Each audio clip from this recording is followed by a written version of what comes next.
Hello everyone.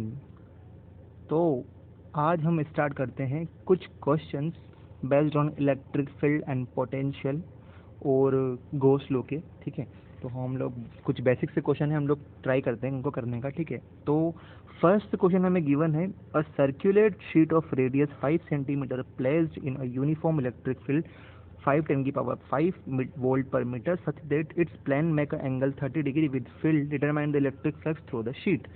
तो उसने आपसे बोला है कि एक सर्कुलर शीट है, वो सर्कुलर शीट पे एक इलेक्ट्रिक फील्ड लगा हुआ है और उस इलेक्ट्रिक फील्ड के साथ मतलब जो आपका जो एंगल है वो किसके बीच में है, प्लेन जो प्लान है जो प्लेन है जो समतल है आपका, वो 30 डिग्री एंगल बना रहा है किससे, इलेक्ट्रिक फील्ड के साथ। तो माना कि एक सर्कुलर क्या है अपने पास, शीट है, ये सर्कुलर शीट है अपने पास, ये प्लान है। ठीक है, ये प्लान क्या कर रहा है, प्लान क्या कर रहा है, इसके साथ एंगल बना रहा है इलेक्ट्रिक फील्ड के साथ। इलेक्ट्रिक फील्ड मान लो इतना है, ये प्लान इतना है, तो ये 30 डिग्री एंगल बना रहा है। 30 डिग्री की बनना हमें, ठीक है, हाँ 30 डिग्री एंगल बना रहा है। ठीक है, और ये आपका क्या होता है, सरफेस है। ठीक है, ये सरफेस है इसकी, तो सरफेस तो क्या है, परपेंडिकुलर है।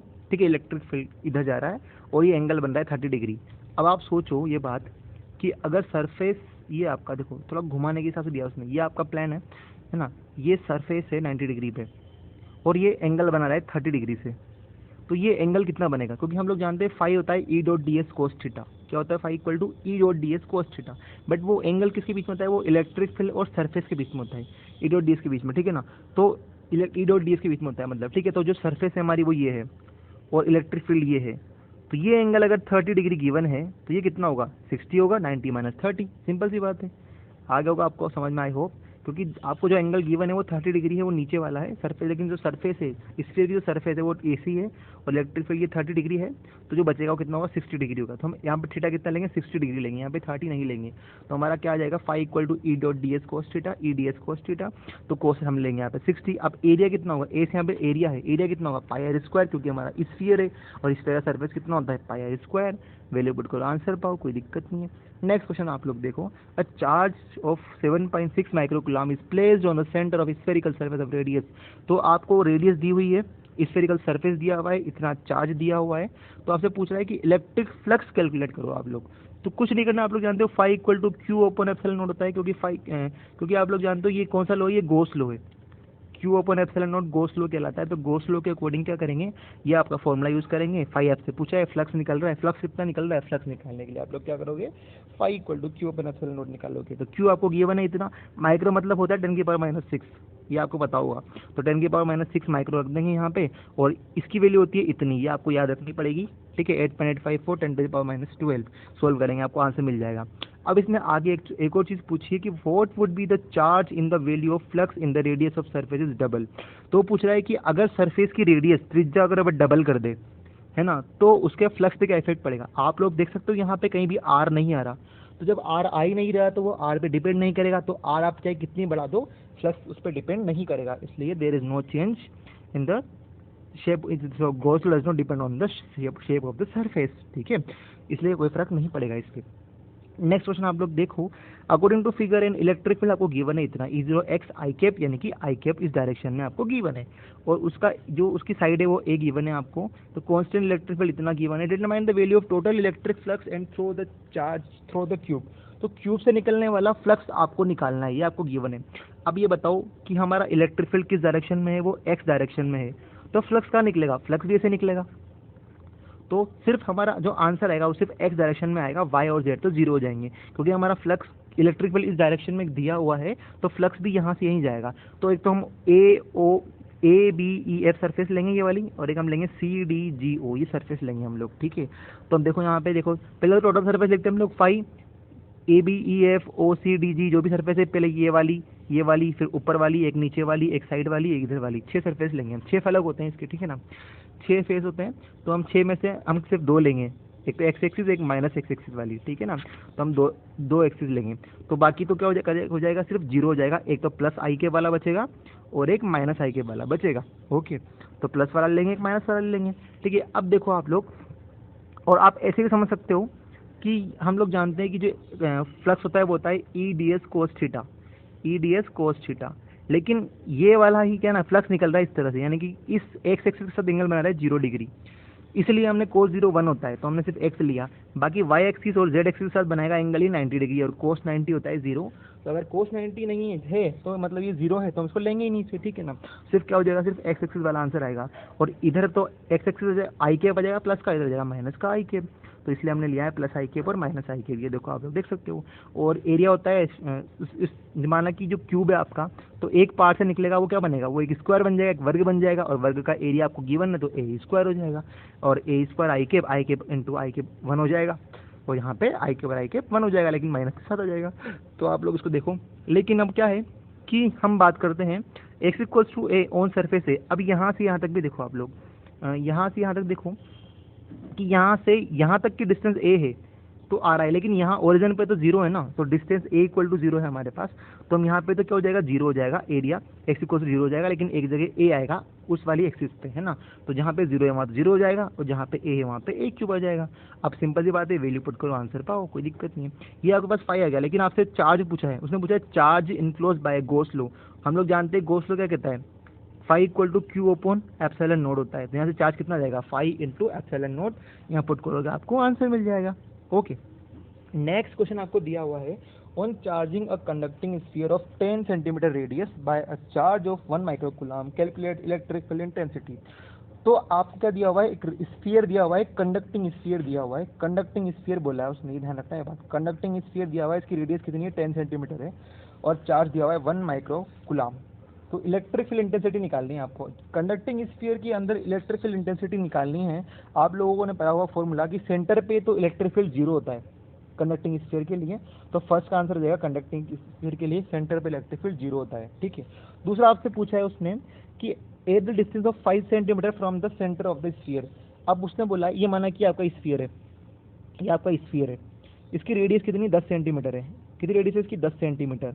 अब 10 सेंटीमीटर सेंटर से 5 सेंटीमीटर पे आपको इलेक्ट्रिक फील्ड निकालना है, तो 5 सेंटीमीटर पे निकालना है, मतलब आपका पॉइंट बाहर गया ही नहीं। वो बाहर कब जाता, जब 10 से ज़्यादा आपको डिस्टेंस देता। वो सेंटर से 5 सेंटीमीटर कहाँ आएगा यार, यहाँ कहीं आएगा, रेडियस 10 की है तो बाहर तो गया ही नहीं। जब बाहर नहीं गया तो अंदर ही घूम रहा है, तो अंदर क्या होता है, कंडक्टिंग स्फीयर के लिए इलेक्ट्रिक फील्ड 0 होता है, तो इसका आंसर भी आ जाएगा 0। अगर वो नॉन कंडक्टिंग बोलता तो फिर 0 नहीं होता, फिर एक फॉर्मूला होता है उसके लिए, और ना वो फॉर्मूला मैं तो आपको बता दूं क्या फॉर्मूला होता है। अगर वो क्या आपसे आपसे बोलता कि नॉन कंडक्टिंग है, नॉन कंडक्टिंग बोलता तो ये वाला फॉर्मूला काम लेते हैं आप इलेक्ट्रिक फील्ड के लिए, ओके, अगर अंदर रहता तो वो फील्ड। लेकिन ये नॉन कंडक्टिंग नहीं बोला उसने, उसने बोला कंडक्टिंग स्फीयर है, तो आप लोग क्या करोगे, ये फॉर्मूला यूज़ करोगे, ठीक है, इसी से आपका आंसर आएगा। नेक्स्ट तीसरा पूछा उससे, at the distance of 10 centimetre from the centre. अब जब रेडियस ही 10 सेंटीमीटर की है तो सेंटर से 10 सेंटीमीटर डिस्टेंस मतलब उसकी रेडियस ही मानी जाएगी, तो उसका आंसर कहाँ आएगा, रेडियस के बराबर आएगा। यानी कि अब जो आंसर हम जो वैल्यू लेंगे वो किसके इक्वल लेंगे, हम रेडियस के इक्वल लेंगे। यानी कि इलेक्ट्रिक फील्ड होता है के क्यू अपॉन आर स्क्वायर, तो ये आपका आर यहाँ पे रेडियस के इक्वल हो जाएगा, जो डिस्टेंस होगी वो आर के इक्वल हो जाएगी, आर आपकी रेडियस है। नेक्स्ट आपसे पूछा जाए, at what point 15 centimetre from the centre of sphere. अब क्या है ना कि बाहर निकल गया, क्योंकि 15 सेंटीमीटर 10 से बड़ा होता है, तो अब क्या होगा, ये बाहर निकल जाएगा, तो हम डिस्टेंस यहाँ रख देंगे 15 सेंटीमीटर को चेंज करेंगे मीटर में, तो 10⁻² लगाना पड़ेगा, क्योंकि ऐसा यूनिट होती है मीटर, उसकी सेंटीमीटर को मीटर में चेंज करेंगे। ये है आपका दूसरा आंसर। नेक्स्ट क्वेश्चन आपसे पूछा गया है, surface charge density of A charge soap bubble is given this. तो आपको सिग्मा गिवन है, सरफेस चार्ज डेंसिटी होता है सिग्मा, सिग्मा गिवन है आपको इतनी, ठीक है। सरफेस चार्ज डेंसिटी आवेश घनत्व कहलाता है, सतह आवेश घनत्व सिग्मा, सरफेस चार्ज डेंसिटी, और आपसे और सरफेस टेंशन पृष्ठ तनाव दिया हुआ है आपको इतना, ठीक है, यानी कि सरफेस टेंशन मतलब टी। तो आपको सूत्र याद होना चाहिए, रेडियस जो होती है, रेडियस जो सोप बबल बनता है उसकी रेडियस का फॉर्मूला ये होता है, ये आपको याद रखना है। और यहाँ आप वैल्यू पुट करोगे, टी की वैल्यू आपको इतनी दे रखी है, एप्सिलॉन नॉट आप जानते हो, सिग्मा की वैल्यू आपको गिवन है, आप आंसर निकाल सकते हो। बस ये छोटा सा फॉर्मूला लर्न करना है, 8t epsilon naught upon sigma square equals to R. इसका डेरिवेशन में करा चुका हूँ आपको, ठीक है, आपको ध्यान रखना है, बस ये फॉर्मूला होता है। Next, distance between two charges इतना इस 0.1 metre.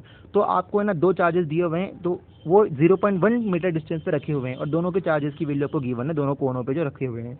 Eight what point on the line joining the charges what take the electric potential is 0 at infinity. तो पूछ रहा है कि किस पॉइंट पे हम क्या करें, लाइन जॉइनिंग के एक पॉइंट पे क्या करें, आपका पोटेंशियल 0 हो जाए।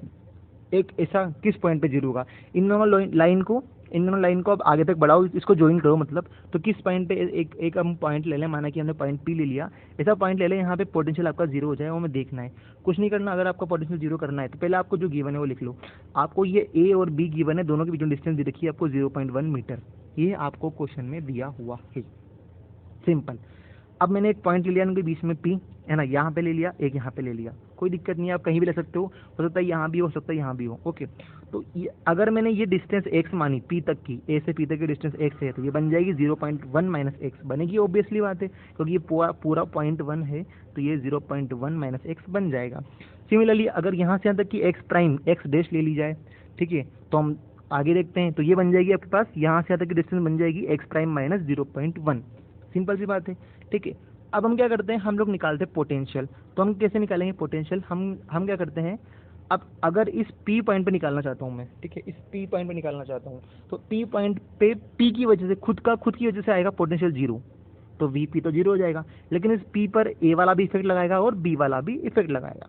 तो A वाला लगाएगा तो उसको बोलेंगे VA, B वाला लगाएगा उसको बोलेंगे VB। तो A वाला लगाया VA बोल दिया, B वाला लगाया VB बोल दिया। आप इस चाहो तो इसको ऐसे भी लिख सकते हो, कैसे कि इस V का A की वजह से आएगा VA माइनस VP, यहाँ से यहाँ जा रहा है ना, VA माइनस VP। दूसरा आएगा इसका P का B की वजह से आएगा, B की वजह से P पे आएगा VP माइनस VB, क्योंकि हम इस तरह डायरेक्शन में जा रहे हैं तो पहले P लेंगे फिर B लेंगे। इनको माइनस करो, आप माइनस करोगे ना तो आपको मिल जाएगा VA प्लस VB, जो ये आ रहा है, इसने डायरेक्ट लिखा हुआ है यहाँ पे, हम इसको ऐसे सोल्व कर सकते हैं। ओके, तो कोई दिक्कत नहीं है। अब VA क्या हो जाएगा, यानी कि यहाँ से यहाँ तक का पोटेंशियल का फॉर्मूला होता है KQ अपॉन R। K मतलब ये होता है, Q ये रहा Q1 चार्ज इसका, और R मतलब ये डिस्टेंस A से P की डिस्टेंस कितनी होगी, X होगी ना, हमने X ले रखी है तो यहाँ पे X रख दिया। इसको उधर भेजेंगे तो ये नेगेटिव में आ जाएगा, तो ये नेगेटिव साइन यहाँ पे ऑलरेडी ले लिया अपन ने। ठीक है, या तो वैसे कर लो या फिर यहाँ पे माइनस Q चार्ज रख दो, आपको एक ही बात है, ठीक है ना। तो यहाँ इधर आ गया। आगे देखो आप लोग, यहाँ पे कि अब क्या करेंगे, ये ऐसे वैल्यू पुट करनी है। यहाँ पे डिस्टेंस कितनी हो जाएगी 0.1 माइनस एक्स, क्यों, P से B तक की डिस्टेंस कितनी है 0.1 माइनस एक्स, तो मैंने यहाँ पे पुट कर दी। सोल्व किया, सोल्व करने के बाद आपको x की वैल्यू मिल जाएगी 0.0057 मीटर। ओके, नाउ अगर डिस्टेंस हम P डैश पे लेते हैं, पहले हमने P पे लिया था, अगर अपन P डैश पे लेते हैं तो P डैश पे अगर अपन लेते हैं तो हमारी डिस्टेंस कितनी है, A से P तक की डिस्टेंस कितनी है, x डैश है, तो ये डिस्टेंस कितनी होगी x डैश माइनस 0.1, सिंपल सी बात है। ओके, नाउ तो कुछ नहीं करना, सेम प्रोसेस है, A का P की वजह से निकाल लो, B का P की वजह से निकाल लो, ठीक है, A का P की वजह से निकाल लो और B का P की वजह से निकाल लो, दोनों को इक्वल कर दो, क्योंकि दोनों की वजह से पोटेंशियल जीरो हो जाएगा। सेम प्रोसेस था VA प्लस VB की तरह, सोल्व करेंगे तो आपको यहाँ पे x की वैल्यू मिल जाएगी। ओके, यहाँ भी x की वैल्यू आपको मिल जाएगी, जो भी आ जाएगी। तो अब वो डिपेंड करता है वो कहाँ रखवा रहा है चार्ज, मिड में है या थोड़ा बाहर है, उसके अकॉर्डिंग आप आंसर लिख सकते हो। सिंपल सा कॉन्सेप्ट है, मतलब कुछ नहीं करना आपको थोड़ा ध्यान रखना है बस कि जो आपको पोटेंशियल गिवन है वो कौन कौन इफेक्ट लगा रहा है। इस P पर A और B इफेक्ट लगाएंगे, है ना, A और B लगाएंगे, इस P पर A और B भी लगाएंगे, तो डिस्टेंस अकॉर्डिंग मेंटेन करनी है आपको। ठीक है, नेक्स्ट क्वेश्चन भी सेम है। देखो, दो चार्जेस दिए हुए हैं आपको, है ना, the potential at A and B are VA and VB। तो A पे और B पे, मतलब इन दोनों के बीच में दो पॉइंट रख दिए, A और B रख दिया हमने। अब A पे और B पे जो पोटेंशियल है वो निकालना है और दोनों को सबट्रैक्ट करना है, यहाँ पे VA माइनस VB करना है। ठीक है, तो इस A पॉइंट पे हमारा पोटेंशियल हो जाएगा VA, और डिस्टेंस कितनी है, A है, तो हम यहाँ सिर्फ क्या ले लेंगे, A ले लेंगे, इस प्लस Q की वजह से। पर इस माइनस Q की वजह से भी इस पे पोटेंशियल आएगा, ये थोड़ी छोड़ेगा इसको, ठीक है ना, ये भी लेके आएगा पोटेंशियल। तो इसका पोटेंशियल आ जाएगा आपके पास माइनस Q की वजह से, डिस्टेंस हो जाएगी यहाँ से तक की A प्लस R, क्योंकि ये R है और ये A है, तो ये A प्लस R हो जाएगा, माइनस Q की जगह माइनस Q हो जाएगा। तो टोटल दोनों को ऐड कर देंगे, ऐड करेंगे तो हमें ये मिल जाएगा। सिमिलरली B की बात करेंगे, B पॉइंट पर भी कौन कौन काम करेगा, इस B पर ये वाला भी, इस B पर ये भी लगाएगा, इस B पर ये भी लगाएगा, ये लगाएगा तो डिस्टेंस कितनी हो जाएगी A प्लस R, ये लगाएगा डिस्टेंस हो जाएगी A।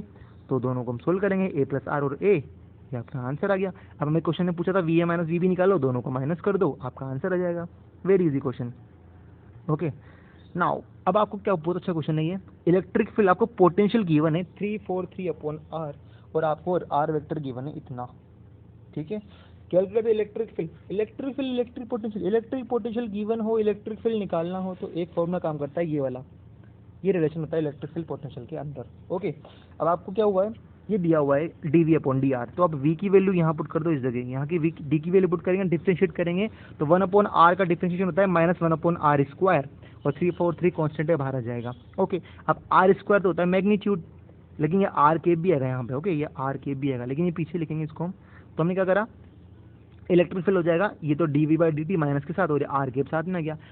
r² होता है मैग्नीट्यूड, ठीक है। अब मैग्नीट्यूड कैसे निकालेंगे हम लोग, घेरा, या फिर पहले आप मैग्नीट्यूड निकाल लो, आप मैग्नीट्यूड निकाल लो, कितना जाएगा 3² 2² -6² यानी कि 7 मीटर आ जाएगा मैग्नीट्यूड आपके पास। और आर केप की वैल्यू होती है अपने पास कितनी, आर केप होता है, ये होता है यूनिट वेक्टर, एकांक सदिश वेक्टर अपॉन मॉडुलस, ये होता है आपके पास, ठीक है। तो आपने वैल्यू पुट करी इसकी, ये रही, ये वैल्यू यहाँ पे पुट करी। अब आप ये बताओ, ये देखो इधर कि ये r² था, एक r ये आ जाएगा, इसकी वैल्यू पुट करेंगे ना अपन, ये वाली यहाँ पे ये आ जाएगा, तो ये r ये रहा, एक r ये रहा, r³ नीचे बन जाएगा, 343 ऊपर था ही सही, ठीक है ना। मैग्नीट्यूड लेंगे तो और ये माइनस माइनस प्लस हो जाएगा यहाँ पे, r³ है और r वेक्टर ये रहा, r³ की वैल्यू कितनी है, r की वैल्यू 7 है, तो r³ की हो जाएगी 7 का क्यूब यानी कि 343, ये इससे कैंसिल हो जाएगा, फिर ये बच जाएगा आपके पास। तो आपका इलेक्ट्रिक फील्ड कितना आ जाएगा, इतना आ जाएगा। तो सिंपल सा कॉन्सेप्ट था, आपको ध्यान रखना था बस ये कि आपको क्या करना है, इसका डिफ्रेंशिएशन करना है, और आर केप को अब लिख देंगे r vector upon modulus of r, और मॉडुलस निकाल करके उसकी वैल्यू पुट करना है आपको, कोई दिक्कत नहीं है, ठीक है। नेक्स्ट क्वेश्चन आप लोग देखो, electric potential in electric field is given as, आपको इलेक्ट्रिक पोटेंशियल गिवन है ये 6x - 8xy - 8y + 6yz। अब आपको पोटेंशियल गिवन है, इलेक्ट्रिक फील्ड निकालना है, तो सेम वही dy/dx निकाल लो, सेम कॉन्सेप्ट है। पहले जब हमने इस क्वेश्चन को किया था ना, यहाँ पे डायरेक्ट r दिया हुआ था, तो हमने सिर्फ एक बार डिफरेंशिएशन किया था, लेकिन यहाँ पे आपको x y z दिए हुए हैं, तो पहले x के रेस्पेक्ट में पार्शियल डिफरेंशिएशन करेंगे, फिर y के रेस्पेक्ट में करेंगे, फिर z के रेस्पेक्ट में करेंगे। और आप लोग अच्छे से जानते हो कि जब x के रेस्पेक्ट में करेंगे तो y और z कांस्टेंट हो जाएगा, जब y के रेस्पेक्ट में करेंगे तो zx कांस्टेंट हो जाएगा, एंड सो ऑन, ठीक है। तो हम पहले x के रेस्पेक्ट में करेंगे, फिर y के रेस्पेक्ट में करेंगे, फिर j के रेस्पेक्ट में करेंगे, माइनस साइन सबके आगे आएगा, आई केप, जे केप और के केप। तो माइनस कॉमन ले लिया, ये और ये तीनों टर्म को हम सेपरेट सोल्व करते हैं। जब डी वी और डी एक्स का डिफरेंशिएशन किया हमने, तो आप देखो ये आपका टर्म दी हुई है 6x का x के रेस्पेक्ट में 1 हो जाएगा, तो सिर्फ बचेगा 6। यहाँ क्या, यहाँ पे x और y दोनों आ रहा है, तो y तो हो गया कांस्टेंट, x का हो जाएगा 1, तो बचेगा सिर्फ -8y। यहाँ x नहीं आ रहा तो 0, यहाँ x नहीं आ रहा तो 0। यहाँ पे y देखो, अब यहाँ y की बात करेंगे तो यहाँ पे y नहीं आना, तो ये 0 हो जाएगा यानी कि 0। यहाँ पे y आ रहा है तो y का तो 1, बाकी बचेगा -8x, तो -8x हमने यहाँ लिख दिया। यहाँ y का हो जाएगा 1, यहाँ बचेगा -8, यहाँ y का हो जाएगा 1, यहाँ बचेगा 6z। सिमिलरली आप z का कर लेना, सारी वैल्यू हम पुट करेंगे, क्योंकि हमें निकालना है ये इस फॉर्म में निकालना है इलेक्ट्रिक फील्ड, तो मैंने सारी वैल्यू पुट करी, हमें इलेक्ट्रिक फील्ड मिल गया। पर उसने क्वेश्चन में क्या पूछा है कि आपको मैग्नीट्यूड निकालना है, लेकिन 1 1 1 यानी कि x की वैल्यू 1, y की वैल्यू 1, z की वैल्यू 1 आपको पुट करनी है। तो जहाँ जहाँ भी x y z है वहाँ पे 1 1 1 पुट करोगे, पुट करने के बाद आप सोल्व करोगे तो आपको इलेक्ट्रिक फील्ड मिलेगा ये। पर उसने बोला है मैग्नीट्यूड, याद रखना ये बात, मैग्नीट्यूड बोला है उसने, तो मैग्नीट्यूड निकालो इसका, तो 2 का स्क्वायर, 10 का स्क्वायर, 6 का स्क्वायर, ये आपका आंसर आ जाएगा। तो मैग्नीट्यूड पूछा जाए तो मैग्नीट्यूड निकाल के आपको एग्जाम में आना है। नेक्स्ट क्वेश्चन देखो, अलग देखो, ठीक है। एक नॉन कंडक्टिंग स्फीयर आपको दिया हुआ है, अब ध्यान रखना नॉन कंडक्टिंग स्फीयर है, कंडक्टिंग स्फीयर में इलेक्ट्रिक फील्ड इनसाइड 0 था, ये नॉन कंडक्टिंग स्फीयर है, इलेक्ट्रिक फील्ड 0 नहीं होगा इनसाइड में। इसकी आपको रेडियस दी हुई है 10 सेंटीमीटर, चार्ज दिया हुआ है 3.2, आपसे पूछा गया है इलेक्ट्रिक पोटेंशियल, तो इलेक्ट्रिक पोटेंशियल पूछा गया है, वी पूछा गया है आपसे, तो क्या करोगे, कुछ नहीं करना, पहले 14 सेंटीमीटर पूछा है, अब रेडियस उसकी 10 है और 14 सेंटीमीटर पे पूछा है, तो अंदर होगा बाहर होगा, बाहर होगा क्योंकि 14 बड़ा है, तो पॉइंट बाहर होगा, यानी कि रेडियस आपको आर आपको लेनी है 14 सेंटीमीटर मतलब 0.14, तो आप फॉर्मूला लगाओ 1/4 pi epsilon naught q upon r, r की वैल्यू ये पुट करो, क्यू आपको गिवन है इतनी 3.2 के आसपास, सोल्व कर लोगे। दूसरा आपसे पूछा है 10 सेंटीमीटर यानी कि रेडियस पे पूछा है, तो आप डिस्टेंस आर की जगह आप कैपिटल आर रख देना रेडियस के बराबर। तीसरा पूछा है 4 सेंटीमीटर, 4 सेंटीमीटर क्या है, 4 सेंटीमीटर आपका इनसाइड है, और इनसाइड है अगर 4 सेंटीमीटर, तो आप लोग अंदर निकालो, और अंदर के लिए आपको फॉर्मूला बता चुका हूँ ऑलरेडी पहले ही, ठीक है, और आप उससे निकालो या लास्ट इस फॉर्मूले से निकालो, एक ही बात है, आपका आंसर सेम आएगा, ओके। और आर की वैल्यू आपको 4 रखनी है, और आर आपकी रेडियस हो जाएगी यहाँ पे, ठीक है। बस ये ध्यान रखना कि यूनिट आप मीटर में चेंज करके सोल्व कर लेना। नेक्स्ट क्वेश्चन आपके पास दिया हुआ है 3 charges are arrange as shown in figure, calculate their potential energy. अब अगर इस तरह से ट्राइंगल दिया हुआ पोटेंशियल एनर्जी आपसे पूछी हो, तो पोटेंशियल एनर्जी का फॉर्मूला होता है KQ1 Q2 अपॉन आर, ठीक है। क्या होता है KQ1 Q2 अपॉन आर। अब के सब में कॉमन है, मैंने बाहर निकाल लिया कॉमन। देखो किसकी वजह से पोटेंशियल एनर्जी आएगी, देखो आप लोग देखो इधर यहाँ पे दिख रहा है आपको पोटेंशियल एनर्जी आएगी, देखो नंबर दे रखा है यहाँ पे, ये 1 ये 2, ये 3 दिया हुआ है, तो 1 2 की वजह से आएगी, 2 3 की वजह से आएगी, 3 1 की वजह से आएगी, तो 1 2 2 3 3 1 तीनों की वजह से आपकी पोटेंशियल एनर्जी यहाँ पे आएगी। 1 2 लेंगे तो पहला चार्ज और दूसरा चार्ज ले लिया, 2 3 लेंगे तो ये ले लिया और ये ले लिया, 3 1 लेंगे तो ये ले लिया, ये ले लिया, सारी वैल्यू पुट करी और आपको आंसर मिल जाएगा। तो कोई बड़ा इशू नहीं है, Q1 Q2 की वैल्यू, Q2 Q3 की वैल्यू, Q3 Q1 की वैल्यू सेम है और डिस्टेंस सबकी सेम रहेगी, तो ए आ जाएगा नीचे। फॉर्मूला याद रखना है आपको, KQ/R, ये होता है KQ1 Q2/R, सॉरी, ये एनर्जी का फॉर्मूला होता है, ठीक है। तो 2 पॉइंट के बीच में जब हम वर्क करते हैं ना, तो वर्क चेंज होता है एनर्जी में, उसको बोलते हैं पोटेंशियल एनर्जी या टोटल एनर्जी, यू से लिखते हैं उसको अपन, ओके सेम, ठीक है। नेगेटिव साइन यहाँ पे क्या दिखा रहा है, work done is separate change charge and taking them to infinities, मतलब क्या कर रहे हैं हम उसके ना, उसको इन्फिनिटी से लेके आ रहे हैं, मतलब उसके फील्ड के ऑपोजिट वर्क कर रहे हैं, इसलिए यहाँ पे नेगेटिव साइन आया है, ठीक है। नेक्स्ट क्वेश्चन आप लोग देखो, 4 charges are arrange at the vertex of a square ABCD of side D, तो 4 चार्जेस आपको गिवन है, प्लस क्यू माइनस क्यू ये दिए हुए हैं। Determine the work done in arranging this, तो वर्क डन निकालना है आपको इनको अरेंज करने के लिए, ठीक है। दूसरा आपसे पूछा है कि अगर हम क्यू नोड को सेंटर पे रख दें, क्यू नोड को अगर हम सेंटर पे रख दें तो what amount will work will be done, तो कितना अमाउंट वर्क हमें करना पड़ेगा। तो कुछ नहीं करना, क्वेश्चन तो करना ही पड़ेगा, कितना कुछ नहीं करना क्या है। देखो अब आप लोग देखो कैसे कैसे करेंगे, इसका और इसका लेंगे एक पेयर, इसका लेंगे, Q1 Q2 लेते ना हम लोग, ऐसे इसका लेंगे, ओके, और एक इसका लेंगे, यहाँ ये और ये लेंगे, ठीक है। तो 4 तरह का हमारा आंसर ये आ जाएगा।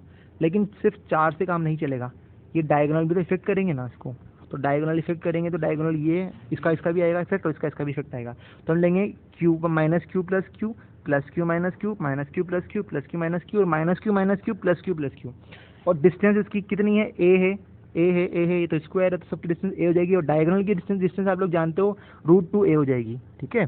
तो डायगोनल डिस्टेंस जाएगी √2a, विकर्ण की हो जाएगी √2a। तो आप देखो यहाँ पर सारी वैल्यूज लिखी हुई है, सारी यहाँ पे वैल्यू लिखी हुई है, इनको सोल्व करोगे आप तो आपको ये मिलेगा, ओके। दूसरा आपसे पूछा गया है कि अगर अपन सेंटर पे चार्ज रख दें, ठीक है, total electric potential due to 4 charges, तो क्या करेंगे, अब सेंटर पे रखा है ना, तो ये इस पे लगाएगा, ये इस पे लगाएगा, ये इस पे लगाएगा, ये इस पे लगाएगा एनर्जी, ठीक है ना।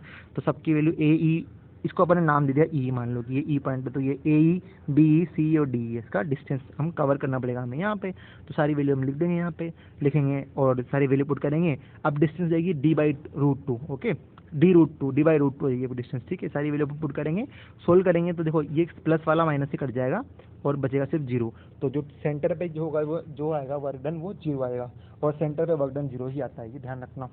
नेक्स्ट 3 चार्जेस 2Q और 8Q रखे हुए हैं आपके पास, तो एक 2Q रखा हुआ है, एक Q रखा हुआ है, एक 8Q रखा हुआ है, ये 9 सेंटीमीटर पे रखा हुआ है, ठीक है। Where should this charge be kept so the potential energy of system is minimize, तो पोटेंशियल एनर्जी मिनिमाइज करनी है। जब भी मैक्सिमम मिनिमम की बात करें, इसका मतलब है आपको डिफ्रेंशिएशन करना है, ये बात ध्यान रखना, जब भी मैक्सिमम मिनिमम की बात करें डिफ्रेंशिएशन करना है। तो पहले 2Q और Q के लिए निकाल लो, या फिर Q 8Q के लिए निकाल लो, या फिर 2Q 8Q के लिए निकाल लो, ठीक है। तो क्या कर रखा है यहाँ पे, अपन ने तीनों का निकाल लिया, 2Q निकाला, Q 8Q निकाला और 2Q 8Q निकाला, और सबके लिए एनर्जी निकाल ली, क्योंकि एनर्जी पूछी ना उसने, तो हम एनर्जी का फॉर्मूला क्या होता है बताया मैंने तुम्हें, KQ1 Q2/R, तो पहले इन दोनों को ले लो, फिर इन दोनों को ले लो, फिर इन दोनों को ले लो, और डिस्टेंस पता है इसकी x है, इसकी 9 - x है, इसकी टोटल 9 है। सारी वैल्यूज आप पुट करोगे, डिस्टेंस यहाँ पुट कर दोगे अंक अकॉर्डिंग, पुट करने के बाद ये आपको मिल जाएगा। अब मैंने क्या कहा, मिनिमा या मैक्सिमा के लिए आपको डिफ्रेंशिएशन करना पड़ता है, तो जो आपकी वैल्यू आई है, क्योंकि यहाँ पे वेरिएबल आपका x है, तो x से रेस्पेक्ट में इसको डिफ्रेंशिएट कर दो और इक्वल टू 0 के बराबर कर दो। डिफ्रेंशिएशन करेंगे अपन इसका, तो हमें मिलेगा ये टर्म तो 0 हो जाएगी, ठीक है। देखो 2/x का हो जाएगा -2/x², 1/x का डिफ्रेंशिएशन होता है -1/x², और यहाँ पे भी हो जाएगा 1/9 - x है, तो ये भी 1/x² हो जाएगा माइनस के साथ, ठीक है। और इसका हो जाएगा 0, ये कांस्टेंट है। सोल्व करेंगे हम, सोल्व करने के बाद हमें x मिल जाएगा, जो वैल्यू होगी x की वो 3 सेंटीमीटर और -9 सेंटीमीटर। -9 सेंटीमीटर डिस्टेंस पॉसिबल नहीं है, क्योंकि डिस्टेंस हमेशा पॉजिटिव होती है, तो माइनस तो पॉसिबल नहीं आएगा, सिर्फ 3 सेंटीमीटर आपका आंसर आ जाएगा यहाँ पे, ओके। नेक्स्ट क्वेश्चन देखें आप लोग, an electric dipole of charge इतना r distance 2 centimetre placed in electric field, तो आपसे पूछा है मैक्सिमम टॉर्क कितना होगा। अब आपको चार्ज गिवन है, टॉर्क पूछा है आपसे, टॉर्क का फॉर्मूला आप लोग जानते हो, टॉर्क निकालने के लिए होता है torque equal to PE sin theta, होता है torque equal to PE sin theta या PE होता है, ठीक है। मैक्सिमम के लिए थीटा 90 हो जाएगा, तो टॉर्क इक्वल टू PE बचेगा। तो P होता है आपके पास Q इंटू टू है, P है डाइपोल मोमेंट और होता है Q इंटू टू है। तो Q आपके पास ये रहा, टू ए आपका डिस्टेंस है, वैल्यू पुट करोगे तो P मिल जाएगा आपको, P निकल जाएगा तो आप इलेक्ट्रिक फील्ड आपको गिवन है, दोनों मल्टीप्लाई करोगे आपको आंसर मिल जाएगा। दूसरा आपसे पूछा है उसने, क्या पूछा है, potential energy in stable condition of equilibrium. अब पोटेंशियल एनर्जी का फॉर्मूला होता है यू इज इक्वल्स टू, मतलब क्यू ये होता है पी, ठीक है ना, पी ये होता है पोटेंशियल एनर्जी, पी होती है। पी क्यों लिया है मैंने, क्योंकि ना डाइपोल मोमेंट से हम निकाल सकते हैं पी। आप कोई से फॉर्मूला निकालो जो आपको सूटेबल हो, ठीक है। तो यहाँ पे हम पी की वैल्यू पुट कर देंगे, हमें आंसर मिल जाएगा। दूसरा, अब वो बोल रहे हैं energy in rotating by 180 degree, ठीक है। अब क्या होता है, जनरली फॉर्मूला होता है पी कोस थीटा, ठीक है, एनर्जी का फॉर्मूला। लेकिन अब क्या है ना कि जब उसने बोला है कि आपको 180 डिग्री रोटेट करना है, तो थीटा की वैल्यू कितनी है, 180 है, और कोस 180 होता है -1, और माइनस ऑलरेडी आपके पास आता है एनर्जी के लिए, तो यहाँ जाएगा माइनस माइनस प्लस पी हो जाएगा, ठीक है। मैक्सिमम की पूछे आपसे, तो मैक्सिमम के लिए कितना होता है, थीटा इक्वल टू 0 डिग्री, क्योंकि कोस 0 की वैल्यू होती है 1, मैक्सिमम होती है कब, तो थीटा इक्वल टू 0 होता है। तो आपको थीटा की वैल्यू वेरी करानी है, क्या आपसे पूछा है, उसने आपसे पूछा मैक्सिमम वैल्यू कितनी है एनर्जी की। आप लोग जानते हो कि जो यू होता है वो कितना होता है, पी ई कोस थीटा, और थीटा की वैल्यू मैक्सिमम है तो थीटा वैल्यू 0 हो जाएगी, मैक्सिमम के लिए थीटा की वैल्यू 0 होती है, क्योंकि कोस 0 की वैल्यू 1 होती है। और आपसे पूछा 180 डिग्री रोटेट करो, 180 डिग्री मतलब थीटा 180 -1 हो जाएगा, इसलिए माइनस माइनस प्लस पी हो जाएगा। आपसे पूछा जाए उसने work done in rotating 90 degree, अब वर्क डन के लिए फॉर्मूला होता है PE1 माइनस कोस थीटा, ये आपको याद रखना है, ठीक है। अब निकाल चुके हम डेरिवेशन में सारा। अब 90 डिग्री रोटेट कर रहा है तो कोस 90 पुट करेंगे, 90 कोस 90 होता है 0, सिर्फ ये आपका आंसर हो जाएगा, ठीक है। तो कोई बड़ा इशू नहीं है। नेक्स्ट क्वेश्चन आप लोग देखो, एनसीईआरटी से कुछ लिया हुआ ये क्वेश्चन मैंने, calculate the potential at a point P due to the charge इतना अवे, ठीक है। तो आपको चार्ज गिवन है, आपको डिस्टेंस गिवन है, पोटेंशियल का फॉर्मूला के/r लगाओ, आंसर पाओ, बहुत इजी क्वेश्चन है। दूसरा, वर्क डन पूछा है, वर्क डन के लिए फॉर्मूला था W इक्वल टू QV। अब Q आपको ये रहा, V आपने निकाल लिया, सोल्व करो, आंसर पाओ, ठीक है। नेक्स्ट क्वेश्चन आप लोग देखो, ये पूछा आपसे, determine the electrostatic potential of energy of its consist of two charge 7 microcoulomb and -2 microcoulomb. तो आपको दो चार्जेस दिए हुए हैं, 7 माइक्रोकूलम -2 माइक्रोकूलम। अब उसके बाद उसने पूछा है with no external electric field at place -9 centimetre and +9 centimetre. तो हमें कोऑर्डिनेट दिए हुए हैं, एक तो -9 पे रखा हुआ है, एक +9 पे रखा हुआ है, ओके। मतलब देखो इस तरह से है, एक 9 पे रखा हुआ है, एक -9 पे रखा हुआ है, ये आपसे दो चार्ज रखे हुए इस तरह से। बाकी 0 0 हमें सिर्फ एक्स एक्सिस लेना है, क्योंकि हमें 0 और 0 वाई और जेड 0 दिया हुआ है यहाँ पे। अब एनर्जी का फॉर्मूला होता है Q1 Q2 upon R, K Q1 Q2 upon R। Q1 कितना है, ये रहा 7, Q2 कितना है 2, और यहाँ पे हम पुट कर देंगे दोनों की वैल्यू। 1/4πε0 की वैल्यू होती है 9×10⁹, ठीक है, ये हमने यहाँ पुट कर दी।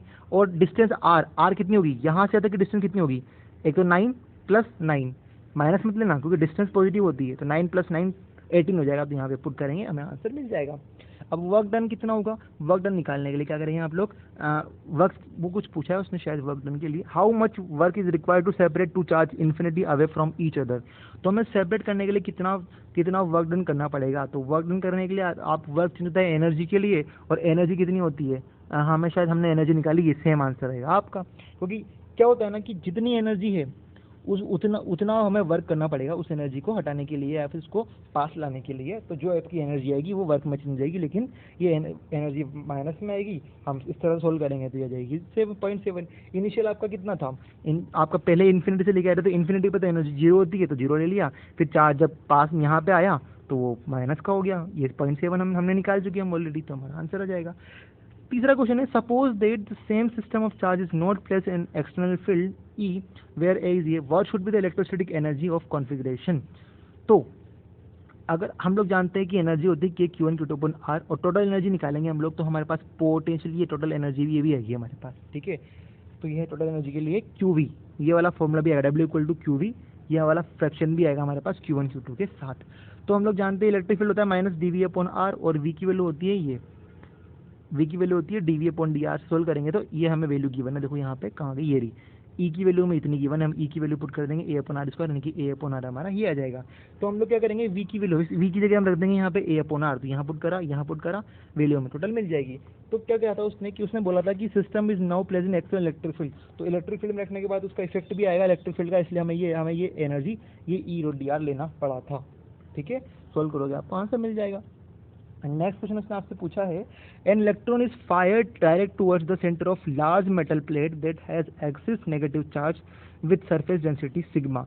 आपको सिग्मा गिवन है -2 समथिंग, ठीक है। अब ये कहना कि ये माइनस क्यों लिया, क्योंकि ये रेफरेंस एक्सिस के नीचे है, ये रेफरेंस एक्सिस है आपकी मेटल प्लेट, इसके नीचे लेंगे तो नेगेटिव आ जाएगा, इसलिए नेगेटिव लिया गया। If the initial kinetic energy of electron is 100, kinetic energy आपको गिवन है 100 इलेक्ट्रॉन वोल्ट, इलेक्ट्रॉन वोल्ट को चेंज करेंगे जूल में, तो 1.6 - 19 से मल्टीप्लाई कर देंगे तो जूल में आ जाएगा।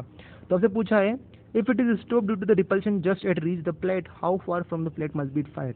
तो इसने कहा कि ये इसको रुक जाती है, तो रोकने के लिए हम क्या कर रहे हैं, electron is fired at a distance from plate, work energy theorem. तो जो उसको रोकने के लिए जो वर्क कर रहे हैं वो हमारी उसकी एनर्जी में चेंज होगा।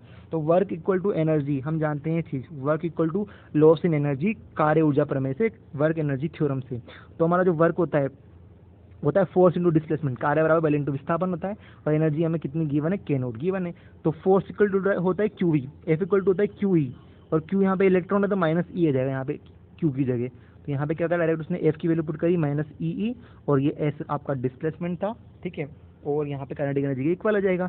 और ई की वैल्यू कितनी होती है, sigma upon epsilon naught, plate के लिए कितनी होती है, sigma upon epsilon naught electric field की वैल्यू। तो इस ई की वैल्यू पुट कर दी, E upon sigma upon epsilon naught. यहाँ से आप एस निकाल लो, एस आपका डिस्प्लेसमेंट आ जाएगा, कितना डिस्प्लेस हुआ जब इलेक्ट्रॉन फायर किया, तो डिस्प्लेसमेंट कितना होगा, ये इतना हो जाएगा। आप आराम से सोल्व कर सकते हो। नेक्स्ट क्वेश्चन आप लोग देखो, शायद आप बहुत इजी क्वेश्चन है, ये सेम प्रोसेस वाला क्वेश्चन है कि आपसे पूछा गया है 3 चार्जेस ऑफ 0.1 से कुलाम ईच, तो 3 चार्ज दिए हुए हैं आपको, सबका कुलाम कितना है 0.1। Place at the corner of an equilateral triangle, equilateral triangle मतलब समबाहु त्रिभुज, यानी सबकी भुजाएं बराबर हो जाएगी, समबाहु त्रिभुज बोला है आपसे। Energy supplied at rate of 1 kilowatt, आपको जो एनर्जी सप्लाई कर रहा है वो 1 किलोवाट एनर्जी सप्लाई की गई है इसको। तो how many day would be required to move charge A to point D which is the mid point of line B C. तो कितने दिन लगेंगे ए को डी से रिप्लेस करने में, यानी कि इसको यहाँ तक आने में कितना दिन लगेंगे, कितना समय लगेगा, ये आपसे पूछा गया है। सिंपल सी बात है, पहले आप क्या करो, पहले हम लोगों को वर्क निकालना है, और वर्क निकालने के लिए हमें चाहिए पोटेंशियल, क्योंकि W equal to q V होता है। जब तक V नहीं आएगा तो हम W कैसे निकालेंगे, W निकालेंगे तो हम पावर में रख देंगे, तो क्योंकि हम जानते हैं W पावर इक्वल टू होता है W अपॉन टी, शक्ति बराबर कार्य बटे समय होता है। अब समय निकालना तो W अपॉन टी कर सकते हैं, पर W लाना पड़ेगा, W लाने के लिए हमें क्यू वी चाहिए, तो V कहाँ से आएगा, वो V यहाँ से आएगा। देखो इस V A की वैल्यू निकालेंगे अपन, तो 1/4πε0 इस V A पे B भी लगाएगा फोर्स और C भी लगाएगा, ठीक है। तो हम क्या करेंगे, डिस्टेंस 1 और 1 ले लेंगे, दोनों अपन लिख लेंगे तो V आ जाएगा। अब इस D पर तो B भी काम करेगा और C भी काम करेगा, तो ये 0.5 और 0.5 हो जाएगा, ठीक है। दोनों की वैल्यू लिख ली अपन ने, दोनों को माइनस करेंगे तो A को D को, तो D से लेके A तक के बीच में हमें पोटेंशियल मिल जाएगा। आप कैसे भी निकालो, हमें पोटेंशियल निकालना है। तो हमने क्या करा, इसका और इसका इफेक्ट इस पे, इसका इफेक्ट पड़ा, मतलब VA निकाल लिया, और इसका इस पे और इसका इस पे निकाला, यानी कि VD निकाल लिया, दोनों को माइनस करा तो यहाँ से यहाँ तक का इफेक्ट आ जाएगा, ठीक है। आप ऐसे कर सकते हो, ठीक है। अब हमें क्या करना है, यहाँ से यहाँ तक डिस्प्लेस करना था, इसलिए मैंने पोटेंशियल भी V और D के बीच में निकाला है, क्योंकि हमें A से D तक डिस्प्लेसमेंट दिखाना था इलेक्ट्रॉन का, ठीक है, उस पार्टिकल का। तो क्या करेंगे अपन, हम यहाँ हम जानते हैं W equal to q V होता है, तो V की वैल्यू हमने पुट करी, हम W मिल गया। हम जानते हैं power equal to work upon time होता है, तो time equal to work upon power हो जाएगा, ठीक है, कार्य बटा शक्ति हो जाएगा। वर्क हमने निकाल लिया, पावर हमें पता है 10⁻³ कैसे ये दे रखा आपको, कहाँ दिया हो, 1 किलोवाट, किलो मतलब 10⁻³ होता है, यहाँ पुट करेंगे, यानी कि 2.08 दिन आपको लगेंगे इसको सॉल्व करने में, यानी कि इसको यहाँ तक आने में। तो आप चैनल को सब्सक्राइब कर सकते हैं, गुप्ता फिजिक्स नाम से चैनल है, ठीक है ना, और देखिए और फ्रेंड्स को बताइए। Thank you so much.